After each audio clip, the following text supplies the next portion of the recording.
Telejornalismo em Ação, um estudo dos padrões de manipulação nas notícias veiculadas pelo Jornal Nacional. Breve história e fase do telejornalismo no Brasil. Características do formato do telejornalismo e a edição da notícia. A edição no telejornalismo, técnicas, desafios e impacto na audiência.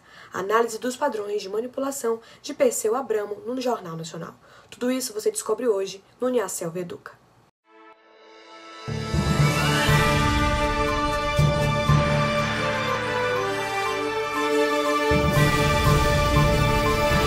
A repórter Júlia Lohana conta um pouco sobre a história e as fases do telejornalismo no Brasil, diretamente de Feira de Santana. No segundo dia de transmissão, a TV Tupi colocou ao ar o primeiro telejornal, Imagens do Dia.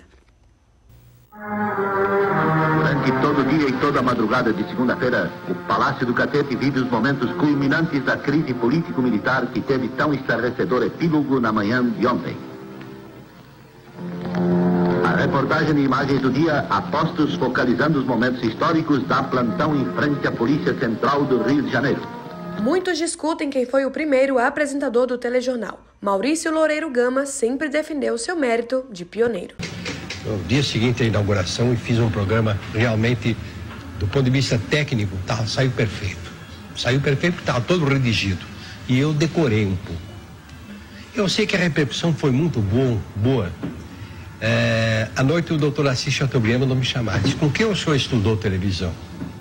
Disse, por que, doutor? Estava muito ruim? Ele disse, não, ao contrário, estava muito bom. O senhor foi o único homem que entendeu televisão no Brasil. Como tudo que é novo, inicialmente seguia de uma maneira simples. Apenas uma bancada, um microfone e o locutor em quadro, onde as imagens eram filmadas pelos cinegrafistas em filme 16mm, preto e branco, enquanto o locutor narrava os acontecimentos ao vivo e comentava a notícia. Não existia um horário exato para que o programa fosse ao ar, mas durava o tempo que fosse necessário para que todos os fatos e imagens fossem transmitidos. Segundo Melo, na época, a programação da TV Tupi de São Paulo começava a partir das 8 horas da noite e o telejornal não tinha horário certo para ser veiculado, pois dependia da programação a ser exibida antes. Todos os programas eram feitos ao vivo, pois ainda não existia o videotape.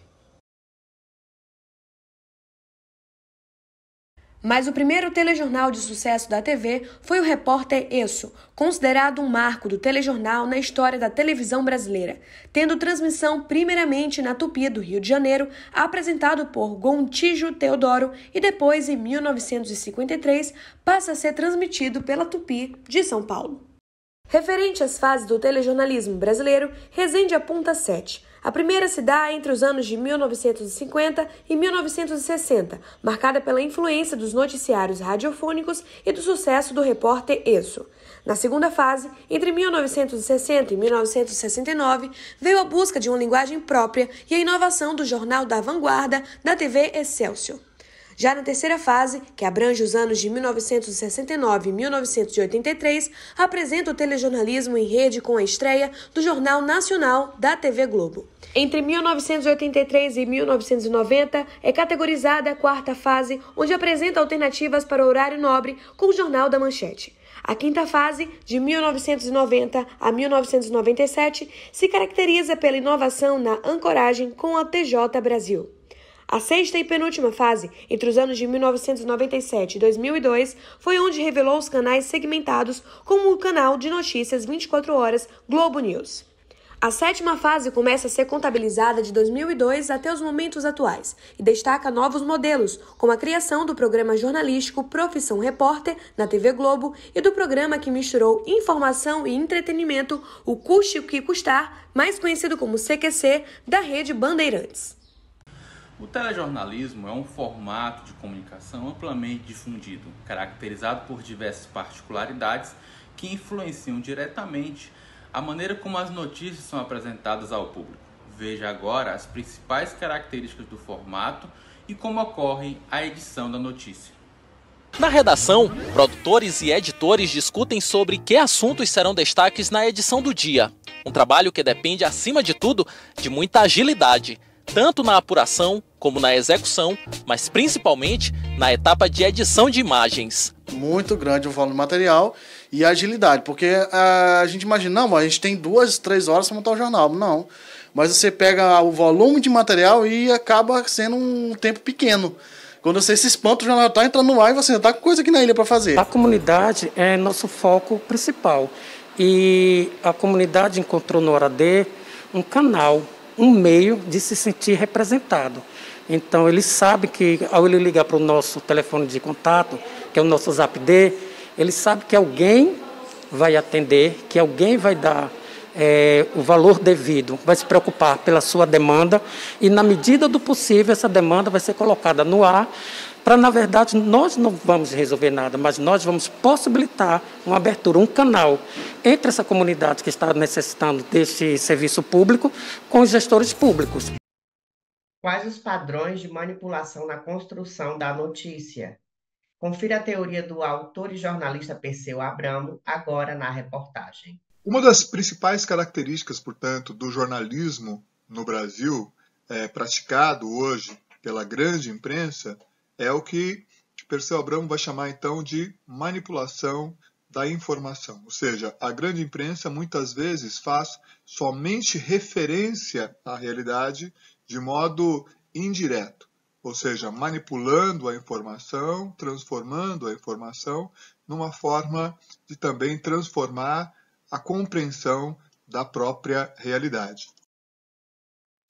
Os padrões, então, que Perseu Abramo apresenta aqui para nós são 4. Né? Ou seja, a manipulação, portanto, como apresentada no livro, nesse ensaio, Padrões de Manipulação na Grande Imprensa, se revela basicamente, então, em 4 padrões denominados por Perseu Abramo como o padrão de ocultação, o padrão de fragmentação, o padrão de inversão e o padrão de indução dessa realidade. Então vamos dar uma olhada, então, o que significa cada um deles muito rapidamente.